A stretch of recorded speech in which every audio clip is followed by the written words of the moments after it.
Saturn is the key in so many ways to what is happening with all its moons. Just a reminder, Saturn may appear to be what it is in the holographic world, but actually, again, it's an information field. It is a consciousness. Everything is aware. Everything has a consciousness. So these planets and suns, they have consciousness. They have awareness. They are entities in their own right. And interestingly, this is an accepted ancient symbol of the sun. And people think, understandably, that it's a symbol of the sun that we know today. But is that symbol more likely to be the sun we know today or the sun we once knew? Saturn. Saturn is the key to understanding so much.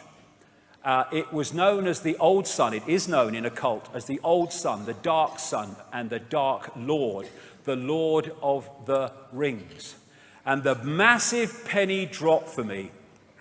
Whoa, the kaleidoscope moved when I started to realize that at least so many, if not all, the ancient sun gods were not gods of the sun we know today, but of the Saturn sun that was focused on before, because it was in a different position. Saturn has long been symbolized as an eye. There's the eye in Freemasonry. There's the eye of Sauron in the Lord of the Rings, the reptilian eye, the symbol of the negative force.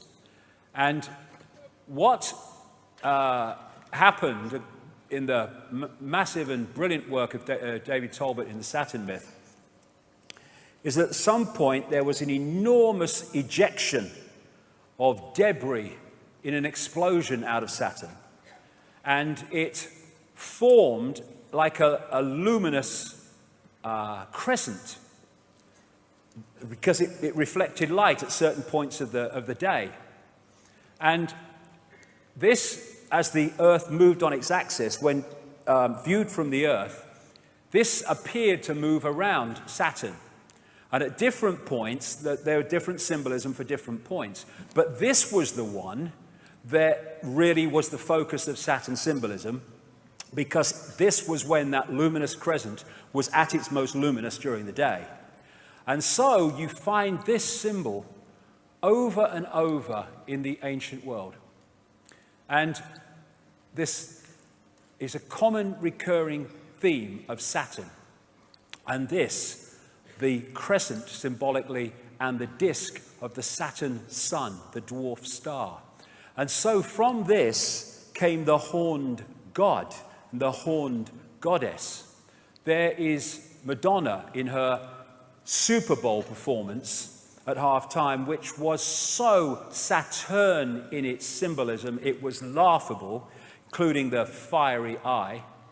And in the movie version of The Lord of the Rings, you had the crescent holding the eye of Sauron. In Arabia, or you look at that of the symbol of Islam, the star, the sun, and the crescent. And the Arabian god Sin was symbolized as a crescent. Here you go. And I would suggest, from David Talbot's point of view, and I think he's right, that this represents the crescent of Saturn. This is the guy who started a satanic Saturn organization or secret society out of Germany called the Brotherhood of Saturn. And there's that symbol of the sun, look, with a dot. That's Saturn, not the sun that we have today, and the horned god. Molech, who is symbolized at Bohemian Grove as the owl, is also symbolized as the bull, and there's the horns with Saturn in the middle. And so you have the bull gods of Mesopotamia. And the winged goddesses in that state, this was often symbolized as the goddess with her holding the god, her arms around the god, or her wings around the god. And there is another version of that with the god Saturn and the crescent. And there it is on the Great Seal of the United States, exactly the same symbolism. There it is in the Air Force Special Operations Command. There it is in the symbol of the House of Windsor. There it is in the United Nations, with the target on the world, very appropriately. There it is in the eagle of Rome. Here it is in Freemasonry. The flying disc of Egypt and other places is Saturn. And thus you have the Rosicrucian order, which connects into this network, using that flying disc symbolism. And so many of these logos carry the same symbolism. And in her Super Bowl performance, Madonna had the flying disc of Saturn. This is another ancient Saturn symbol because at some points, apparently it seemed to give off 4 very distinct lights, which became known as the 4 corners or the 4 rivers or the 4 ways. And so you find it, because of these bloodlines connecting into all these institutions, you find it in the Roman Church, you find it on the mace in the Houses of Parliament, you find it on the crown, you found it in the Celtic cross, and you find it in one of the major secret societies in the network, the House of Malta. It's known as the Maltese cross. It was also symbolized, this Saturn symbol and crescent, as the flying god in his flying boat. This is Horus in his heavenly boat. This is why it's used in the boats used in Freemasonry. This is a Freemasonic building on the Isle of Wight, funnily enough. And that is massive. I'm not saying Annie Lennox knew it was, just let's do this, it'd be a good idea. But that was massively Saturn symbolism when you watched it play out. Then you've got this symbol of the horned god. Again, Saturn, Satan, as it also became known, which is you find with so many politicians. And Pat Robertson, this so-called Christian evangelist, yeah, okay. And talking of horns and horned gods, in astrology, Saturn is connected to Capricorn. And so one of the Saturn symbols is the goat. This again is the great Freemasonic historian Manly P. Hall, who said Pan, the goat god, was a composite creature, the upper part, with the exception of his horns, being human, and the lower part in the form of a goat. The god himself is a symbol of Saturn, because this planet is enthroned in Capricorn, whose emblem is a goat. That is what that is. Baphomet, worshipped by Satanists. It's a symbol of Saturn. And I'm going somewhere with this, because I'm going why they're focused on Saturn. So you have Baphomet, you have Beyonce, the wife of Jay-Z, with this big Baphomet ring, which is performing. You have Baphomet-dressed Lady Gaga, Baphomet-dressed Madonna, and you have Baroness Philippine de Rothschild from the wineries in France with a massive Baphomet necklace. And this is from the front cover of the Saturn myth, with the symbolism described of these lights that went off from Saturn at certain points, with the 4 main ones there. And there it is symbolized on one of these ancient tablets. And in St. Peter's Square, that is a mirror of the way that Saturn symbol looks. And there it is on the thing that he has his biscuit in, there, when he's doing his stuff. Now, this is inside the Mother Lodge of Freemasonry in Great Queen Street. Great Queen was the name of the Babylonian goddess, in London. Because, this will become significant in part 3, this crescent holding the sphere also became symbolized as twin pillars. And so you have Saturn, there's the crescent, being held up by the twin pillars. This is in one of the Freemasonic centers of the world in London. Numerologically, digitally, Saturn is number 8, and this has led to symbolism of Saturn in terms of the spider. Thus you have, in Madonna's Super Bowl performance, the winged disc symbolized with a spider in the center. Now this is fascinating. This is called the magic square of Saturn. And it's also, not by coincidence, the magic square of Freemasonry. And it's magic because of this reason. If you go that way, that way, that way, that way, or that way, or that way, all the numbers in the 3 blocks in line add up to 15. And in numerology, you keep adding numbers until they become a single number. And so 15 in numerological terms is 6. So 666, 666 in all directions. And the black and white squares, for reasons I'll have to go into in detail in a book, because, there's so much to get through today, also relates to Saturn. And so you have them in Freemasonic temples, black and white squares, and you have them in the major cathedrals, like Westminster Abbey and stuff, because of this connection I'm talking about. Now, this is called the sigil of Saturn. And they get this symbol by drawing in the magic square of Saturn from 1 to 2, and then to 3, from 4 to 5 to 6, etc. That's how they get it. Now, you turn that straight up, and that's what that is. It's the sigil of Saturn. And this is a major symbol of Saturn going way back, the six-pointed star. It just so happens to be the very symbol from which we get the name Rothschild, one of the major families in this network, because they used to be called Bauer. They lived in Frankfurt in Germany.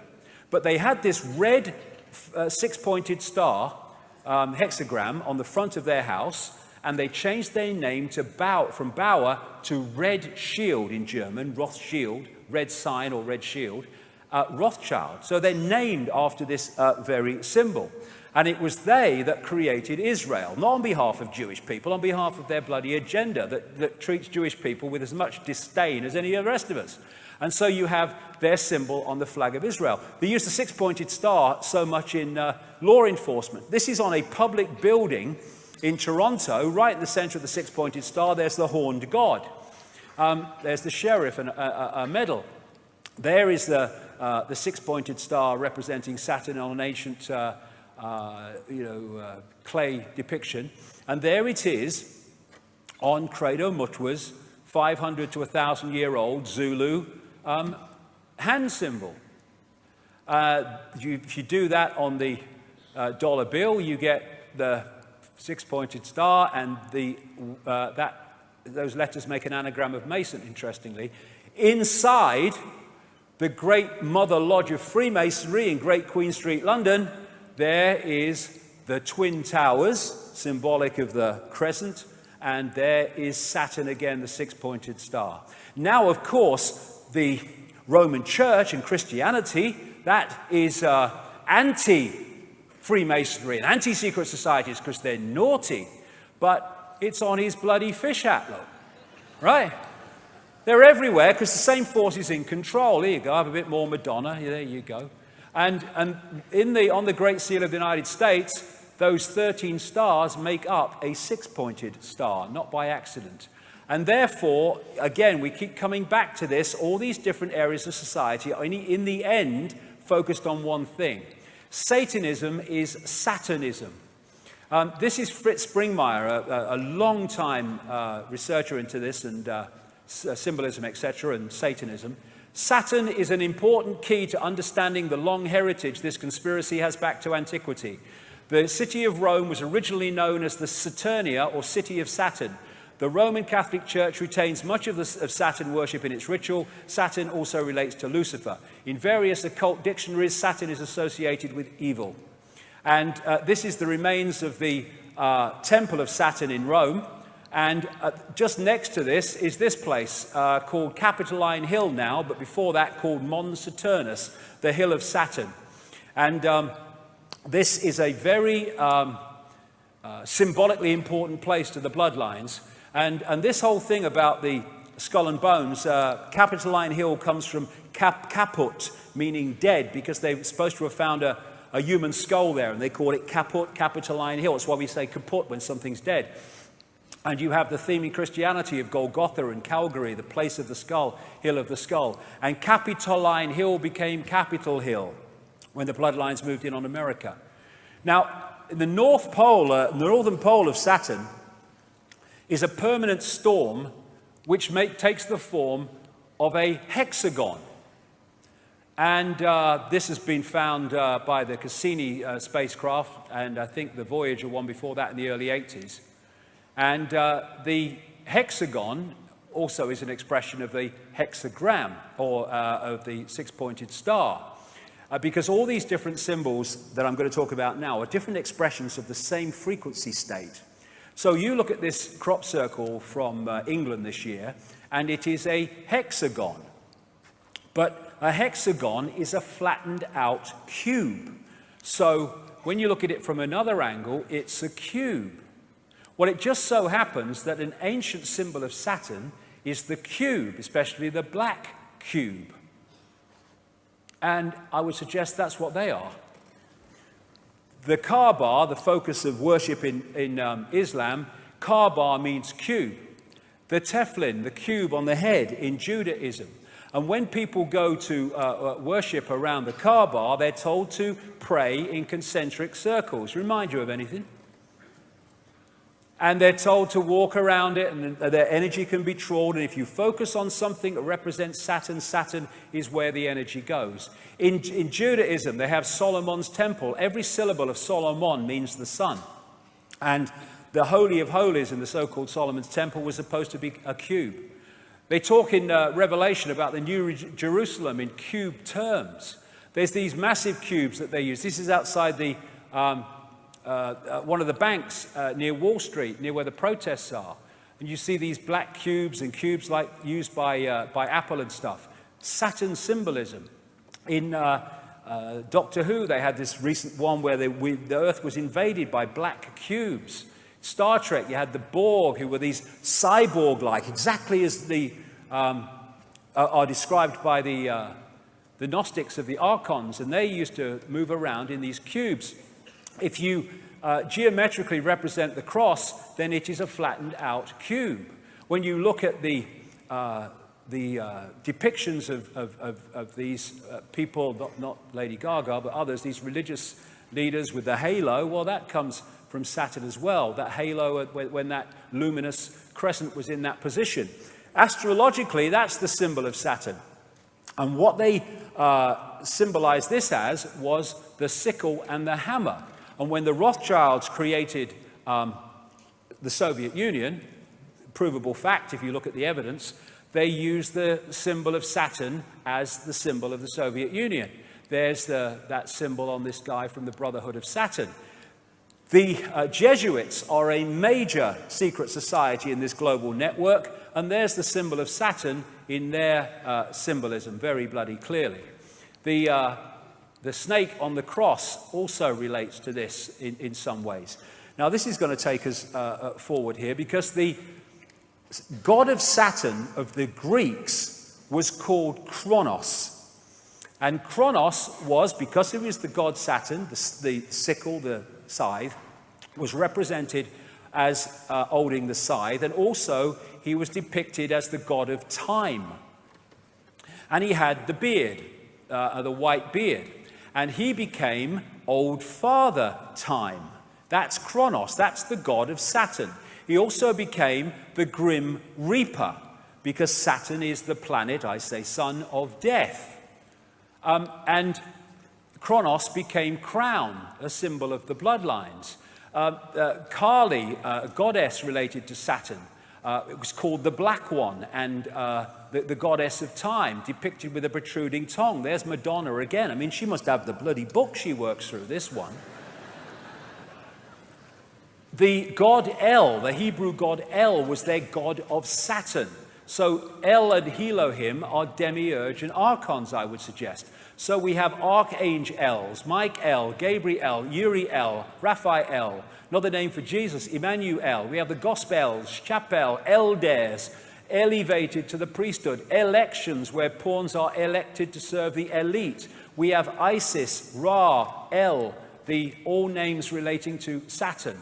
Saturn, Kronos, Satan, Black Sun, Dark Lord, they're all the same thing, the expression of this force. And here you have Moloch, that they worship at Bohemian Grove, and he is a god of Saturn, this recurring theme. They also represent Moloch as a bull, as I said earlier, and so you have that as the symbol of Wall Street. And the golden calf in the Bible is Moloch, Saturn. The Greeks talked about Saturn used to eat his own children. And here's the colors of Satanism and the colors of Saturn, black and red, same as the royal protocol. the robes of the judge, the robes of the clergy, the square hats of universities, the hammer that the judge uses, it's all Saturn symbolism. You see Saturn profusely used in symbolism of the corporate world. And this, well, this earth, wind and fire, they got the bloody set. There's the eye, there's the six-pointed star, there's the step pyramid, there's the winged disc, and there's bloody Saturn. And then, therefore, you look at religions and secret societies and Satanism, they're worshipping Saturn. Then you look astrologically, in other words, energetically. Banking is astrologically ruled by Saturn. Politics and institutions of state at all levels, astrologically ruled by Saturn. Corporations, astrologically ruled by Saturn. Law and court system, astrologically ruled by Saturn. Science, astrologically ruled by Saturn. Saturn worship, Satan worship. And it's interesting that you have the god of Saturn, Kronos, with the beard, and all these bloody religions, they have bloody beards. And then you have God depicted as a man with a white beard on a cloud or on a throne. And there's God, Charlton Heston type God. That's Yahweh depicted with a beard and stuff. And then we have Santa with the white beard. Santa, anagram of Satan from Saturnalia. Saturnalia was a festival in Rome where they worshipped the god Saturn, and they gave, it was in the same period to the run-up to our Christmas, and they gave gifts, they decorated trees, and they hung sprigs of bloody holly. So that is Saturn symbolism, a man with a white beard. This is Ancient of Days, a painting by William Blake from, I think, 1794 or something like that. Ancient of Days is an old name for God. And he's depicting God. He was a very deep esoteric thinker and great knowledge, William Blake. And he's depicting God with the white beard. That's Saturn, Kronos. On the GE building in the Rockefeller Center in New York, there's Kronos again. Now, the Freemasons, they call their God the great architect of the universe.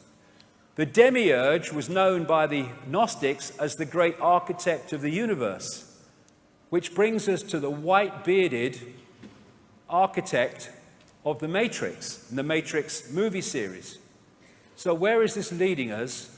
Well, again, this needs to go, if we're going to go anywhere with this, because I'm going into fantastic areas here, but this is where the information has taken me very, very clearly.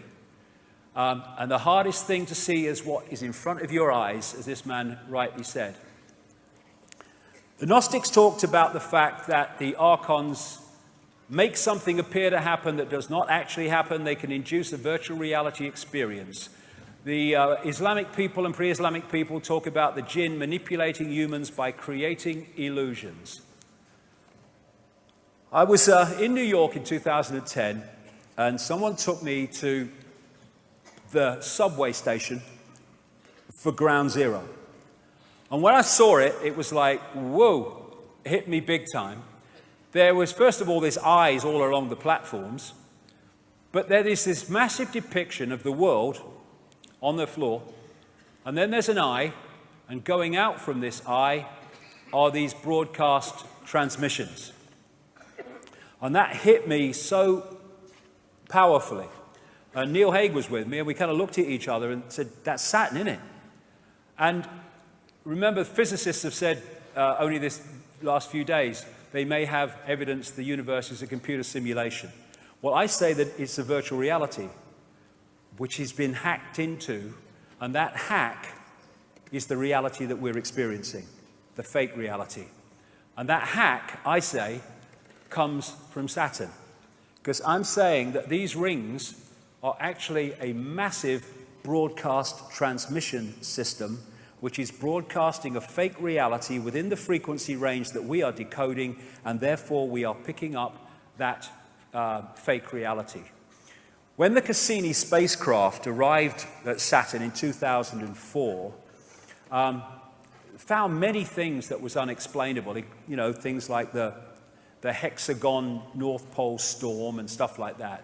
But they also found extraordinarily powerful sound coming from Saturn. This is part of what they recorded.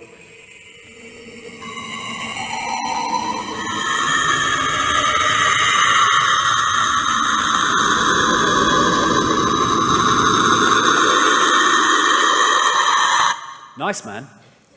And I got sent this by a sound engineer, works in sound engineering for a living, and it's one of the rings of Saturn. And he said, I see that every day. That's bloody sound. They're sound waves. And this is in cymatics. This is a six-pointed star. And of course, we have the hexagon going round and round and round at Saturn's north pole. This is a standing wave created by sound, rings. This is at the south pole of Saturn, and it's a permanent ice storm. This is a standing wave created by sound. And these are symbols created by sound, like cymatics. And a certain frequency created this perfect six-pointed star with the hexagon in the middle and the hexagon there. Therefore, the sound creates the frequency, creates the symbol, and in the same way, the symbol represents the sound and the frequency. The symbols are just holographic representations of vibrational waveform states. I would suggest in these symbols cases, representatives of the sound frequency coming off Saturn. Same with all these symbols and numerological manipulations. The sound and the symbol are different expressions of the same thing. Thus, if we, in the holographic realm, are constantly bombarded with these symbols, it is on an energetic level feeding us the frequency field of what they represent. And Saturn, when described pre-cataclysmic, didn't have rings. So where'd they come from? Well, maybe it had rings, but it weren't rings we could see. We can see them now. Well, this guy, Norman Bergeron, has a long, he's in his 90s now, I think. He has a long, long history in space research, technological research, going way back. And his life changed when he started studying the pictures that came back from the Voyager 1 and 2 space expeditions to Saturn.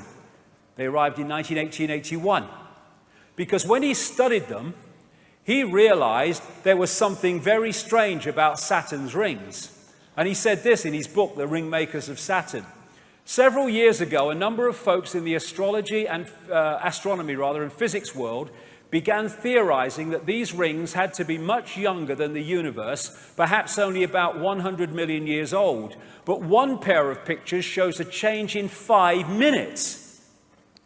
An impression is conveyed that the latest reported measurements purport to be the true ones, when in reality, all might quite nearly be correct at the time of observation. General reluctance to accept variable ring system geometry occurs because of apparent failure to identify a physical mechanism suitable for producing recurrent change. In other words, classic mainstream science, if we can't explain it, we'll kid ourselves it doesn't exist. And he also found these in the pictures coming back from Voyager, and the Cassini ones found them too. And he calls them electromagnetic vehicles, and they are massive. Some of them several times bigger than the Earth. But again, we need to move our sense of perception. In terms of size representation, this is the Earth against the size of Saturn. They're not talking the same perception of big in terms of outside of the Earth. And here are some of the other pictures of these electromagnetic vehicles picked up by these NASA craft. Why aren't they all in the papers being talked about? You'd think, what the hell is this? No, nothing. Thanks to Bergeron, we've seen their existence. This is the Hubble telescope. Let's pick one of them up. Look at the size of the bloody thing. And here's a few Cassini spacecraft pictures, still pictures put together. What the hell is that? Exactly what Bergeron was describing from Voyager. And this is the other thing. He found pictures of stuff spewing out of these electromagnetic vehicles into the rings of Saturn and bloody making them or extending them. And what is said to be in the rings of Saturn, I guess thus that's why we can see them, is like ice and stuff. I think, and I would suggest that eventually they will realize that there is a crystal substance being put into those rings that has a dramatic impact on their ability to transmit information. In 2009, NASA released this picture, which is a ring around Saturn, which is from 3.7 million miles out to 7.4 million, and that ring could encompass 1 billion Earths. I suggest that there are rings that we can see, but there are sound rings that we can't see that are coming out across, and we're picking them up. They make something appear to happen that does not actually happen. They can induce a virtual reality experience. The Saturn matrix, as I call it, is a frequency band which we are decoding as a fake reality. And I suggest, my view, we will find that the edge of that frequency band is what we call the speed of light. And beyond it, you go out of the matrix. And when all the genetic tinkering that the ancients talked about went on, the human form was being manipulated to be tuned in to receive and transmit within the frequency band of this Saturn broadcast, and pulling people from a heart state beyond the matrix into an emotional point of interaction massively in the matrix was a major way of tuning us into this fake reality. We talk about people who don't think for themselves as being in the box. Maybe we ought to say that they're in the cube. And they want to shut the heart down, and they have to so many people, because it takes us beyond the bounds of time and space, beyond the matrix, because I suggest that what we call time as we decode it is in this matrix transmission. I'll whip through this quickly because I've talked about this in my books at great length, and I've talked about this at Under London Talks. But I say the moon is a construct or a part construct. This is a book called Who Built the Moon by Christopher Knight and Alan Butler. It's absolutely brilliant in the way that it puts the case for the moon not being real in terms of a natural body. But interestingly, what they find in that book is the mathematics and geometry between the sun, the moon, and the earth are fantastic in terms of their synchronicity, and it does not apply in any way to the rest of the solar system. And the Gnostic writings found in Nag Hammadi in 1945, 1,600 years old or more, say that this is a separate system operating within the Archon system of the inorganic universe. They say in the book, the authors, the maths involved in the Earth, Moon, Sun system is nothing less than staggering, and that the moon has been put there with the accuracy of the proverbial Swiss watchmaker. So when viewed from the Earth, it's the size of the sun at an eclipse. The BBC did a program, Do We Really Need the Moon? And it said the moon is now in a perfect position to sustain life on Earth in its effect on the Earth, but it's just a coincidence. I think not. We only see the near side of the moon. We don't see the far side of the moon. And the authors say in that book, the moon is bigger than it should be, apparently older than it should be, much lighter in mass than it should be. It occupies an unlikely orbit and is so extraordinary that all existing explanations for its presence are fraught with difficulties, and none of them could be considered remotely watertight. The mainstream theory is that the Earth was hit by a Mars-type planet when it was forming, and a chunk came off and became the moon, called the whack theory. That didn't pan out, so they came up with a double whack theory, where it was hit by the planet, it went away and gave it another smack, and then it became the moon. Now, of course, it doesn't pan out because it's nonsense. They don't know. Why don't they just say it's not a bad thing we don't know? There's lots of things we don't know. The best explanation for the moon is observational error. The moon doesn't exist, said this scientist at the Smithsonian Center for Astrophysics. It's easier to explain the non-existence of the moon than its existence, blah, blah, blah. It goes on. And you know, I'll go through this because I don't want to run over too much time. I'll just mention a few things about the moon. These two scientists from the Soviet Academy of Sciences wrote a detailed article in 1970 headed, "Is the Moon the Creation of an Alien Intelligence?" And they explained in scientific terms why the moon cannot be a natural body, and in doing so explained all the anomalies that, if it is a natural body, cannot be explained. This guy, Sergeant Wolf, talked at the National Press Club a few years ago and told of his experiences on the inside at NASA, where he saw things like alien bases on the moon and stuff like that. And there's all these towers and strange phenomenon, like this blue light called blue gem or blue dome that they can't explain on the moon. And these artifacts on the moon that clearly are not natural. Look at that one. What the bloody hell is that? They can't explain them. They don't talk about them. These are pictures of what are claimed to be statues on the moon. There's so much we don't know. In symbolic terms, maybe in a bit more than that, the moon is a bit like the Death Star of this big-time insider, George Lucas, in the sense that it's actually some kind of technological construct. And it's my view, as I've said before in previous books, that what the moon is doing, in its present use anyway, is taking this Saturn broadcast and acting as an amplifier to fire it at the Earth, so we get it in massively increased power and therefore effect. It's acting a bit like a dish transmitting information which we're picking up and decoding into a fake reality. Now, 9 months after I'd written that in a book called The Human Race Get Off Your Knees, someone sent me an email from Brazil, I think it was, a lady, and said, "Have you read this book, Earth, by Barbara Marciniak? Because I've just read your book and I think you'd find it interesting." And she sent me some page numbers. Barbara Marciniak is what they call a channel. And lots of channels are not channels. They just think they are. But, you know, if you get a genuine one, then you can get out there and bring information out from other dimensions into this one. You can get some profound information that way. And she's done a lot of great stuff, Barbara Marciniak. I've met her a few times. Anyway, I hadn't read Earth. I'd read the first book that she wrote, but not Earth. Anyway, I sent for it. I went through the page numbers, and I'm like, whoa, this is 9 months after I've said this stuff in Human Race Get Off Your Knees. And this was a channeled book, and this is what was in the book. 1996, I think this came out. The moon is a very powerful electromagnetic computer.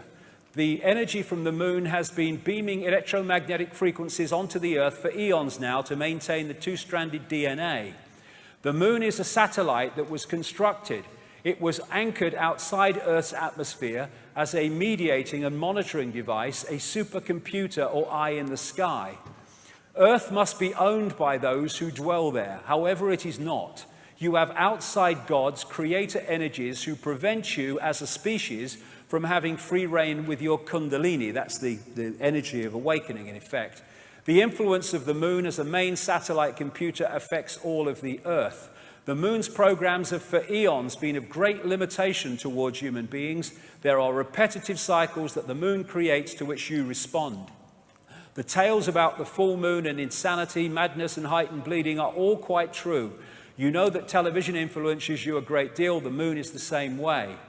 And astrologically, just as a very quick aside, when that great rearrangement happened, of course, astrologically, everything changed as well in terms of the influence of the astrological energies upon the human perception, because suddenly all these bodies are in different positions to where they were before.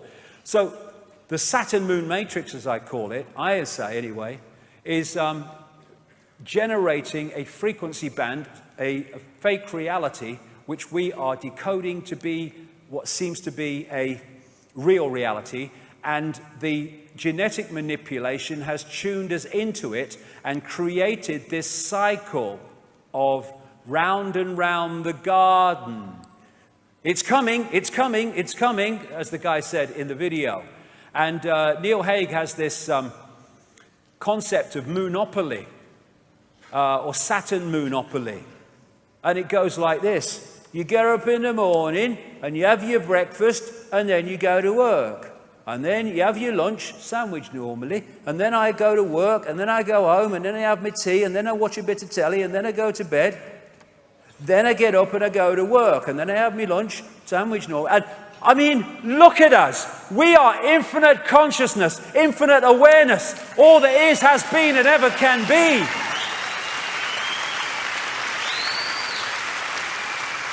Is that all we are capable of?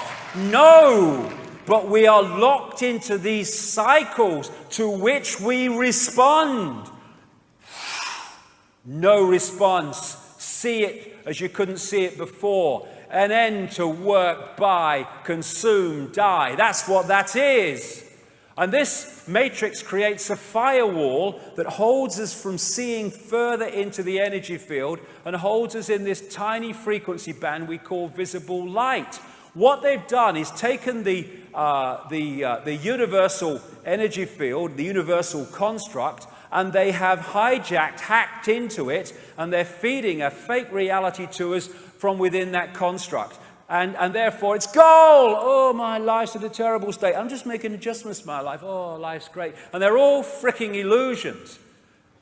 We're like in this wall. You know those scientists that have been suggesting in the last few days that the universe might be a computer simulation? They actually said, like a prisoner in a pitch black cell, we may never be able to see the walls of our prison. Why? Because they are vibrational walls, and I suggest that they are the speed of light, which is not the fastest speed. Sorry, Einstein, mate. It's pedestrian. We're talking all possibility, darling. And so when we look into the night sky, are we seeing what's real, or are we seeing a projection? I've talked in I think it was my last book or the one before that. I had a profound experience as a little boy when I was first taken to the London Planetarium, when I looked and saw the night sky on the roof of the planetarium, and it looked so bloody real. And it's hit me, and it's never left me, that actually when I look at the night sky, that ain't actually what I'm looking at. Firewall. All that we see or seem is just a dream within a bigger dream. Is this the real life? Is this just fantasy? Caught in the landslide, no escape from reality. Open your eyes, look at the skies and see. Is it a sky? Or is it a projection? And so, when we come to the Matrix, and this scene in the Matrix, I call it the Saturn moon matrix, maybe connected to other things we don't know yet. This is so real, and so the world we live in. If you add two words, the Saturn moon matrix is everywhere.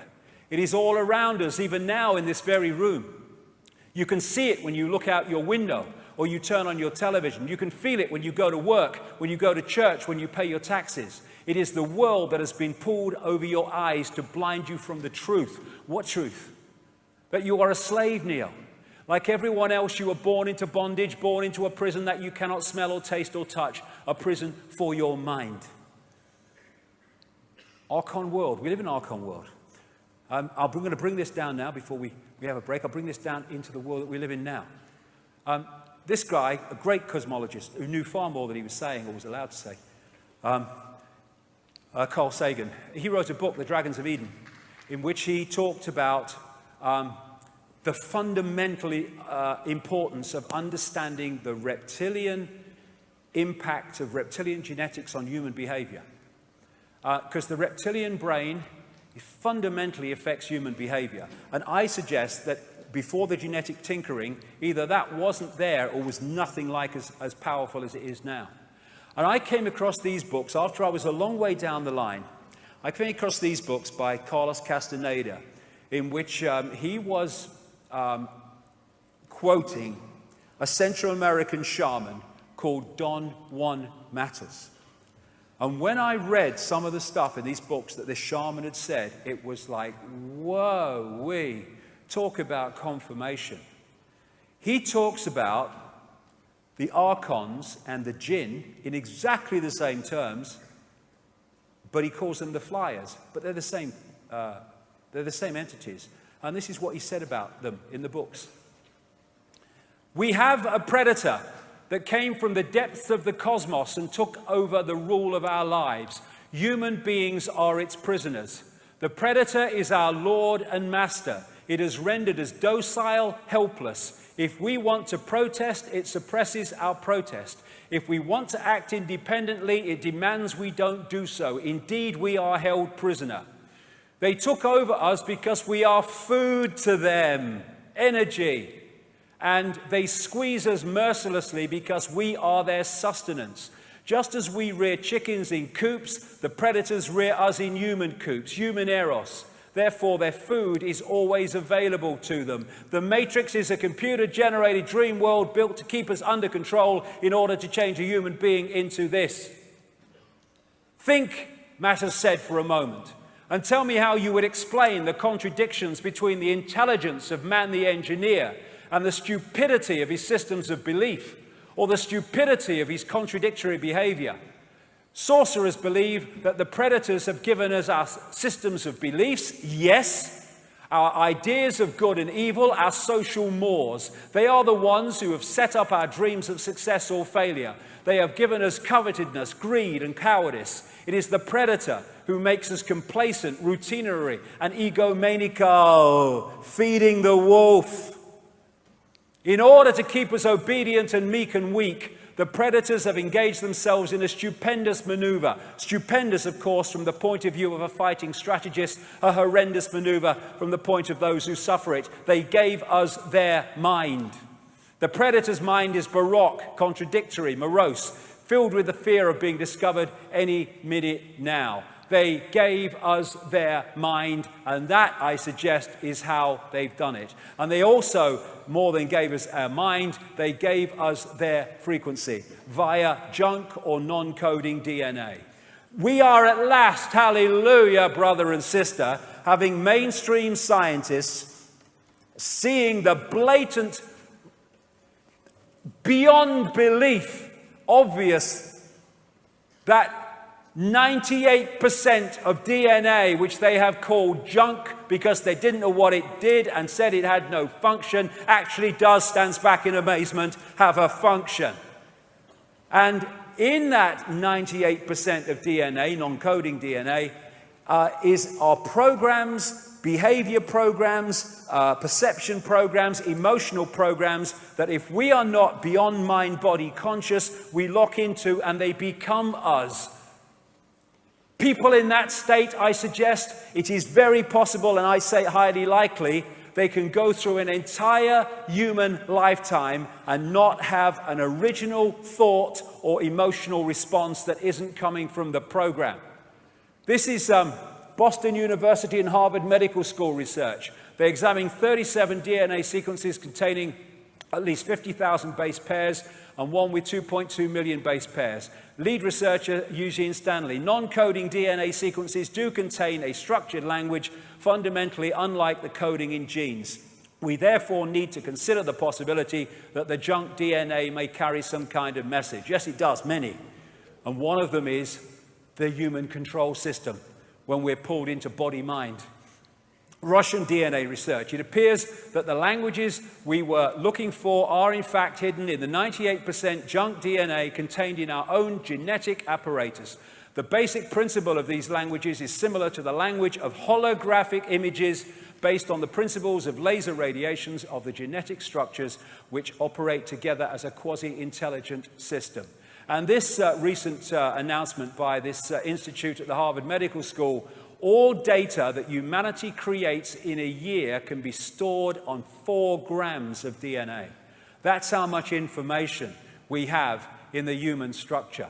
And therefore, if you can put emotional programs, emotional response programs into the genetic structure, and then created a society designed to constantly trigger those programs, then you can have a massive, constantly recurring tidal wave of low vibrational emotional energy. And when you, to feed off, and when you go beyond the body, like with Jill Bolte Taylor earlier, or these near-death experiences, what is the common theme when they go beyond the body? I felt calm, at peace, I just was. There was no thought pattern and no human emotion. Because so much of it is coming from the body. It's a program. And when you go into the heart and you go beyond time and space, you stop reacting in the sense of the program, and you stop delivering the food, the sustenance of that which is behind it. I did not judge and did not feel I was judged. I loved being in that painless state of existence. And if you want to feed off human energy, low vibrational, if you've got these programs within the human genetic structure generating that energy, well, you're home and bloody dry. This is the mind that we've been connected to. Why do rules have power over our minds? It's all about rules, because it's all about control. And this part of the brain, the reptilian brain, where we get cold-blooded behavior, territoriality, desire to control, right is might, and all that stuff, might is right, that is massively part of the reaction system, because the reptilian brain is about survival. It's about constantly scanning the environment for threats to survival, not just physical survival, but survival financially, survival of the job, survival of the relationship. Be afraid, be very afraid, because the big bad monster's coming as soon as we've invented him. This is why we're constantly given reasons to be frightened, because that locks us into the reptilian brain and therefore into this collective mind. And Don Juan Matter said, I know that even now, though you never have suffered hunger, you have food anxiety, which is none other than the anxiety of the predator who fears that at any moment now its maneuver is going to be uncovered and food is going to be denied. Through the mind, which after all is their mind, the predators inject into the lives of human beings whatever is convenient for them. And they ensure in this manner a degree of security to act as a buffer against their fear. Sorcerers of ancient Mexico reasoned that man must have been a complete being at one point, with stupendous insights, feats of awareness that are mythological legends nowadays. Absolutely. And then everything seems to disappear, and we have now a sedated man. What I'm saying is that what we have against us is not a simple predator. It is very smart and organized. It follows a methodical system to render us useless. Man, the magical being that he is destined to be, yes, and she, is no longer magical. He's an average piece of meat. There are no more dreams for man than the dreams of an animal who is being raised to be a piece of meat, trite, conventional, imbecilic. Control of perception. And if you look at the Avatar movie, it is so symbolic, because you had the Heart Society, and it was taken over. This connected society of greater awareness was taken over by this left brain, merciless, heartless invasion by symbolically Earth troops with their technology and all that stuff. And you even had the symbolism of these invaders infiltrating the Blue People Society by operating inside an outer shell of blue people so that they didn't know that they were being infiltrated. Now, are we as a human race, there are 7 billion of us now and more, the number of people in full knowledge who are behind this are tiny, tiny. And they can only do it by dividing and ruling us. Are we going to stand up, come together and face this, or look the other bloody way and go on walking into a level of enslavement that would make George Orwell bloody wince? As Martin Luther King said, a man can't ride your back unless it's bent. Freedom is the sure possession of those alone who have the courage to defend it.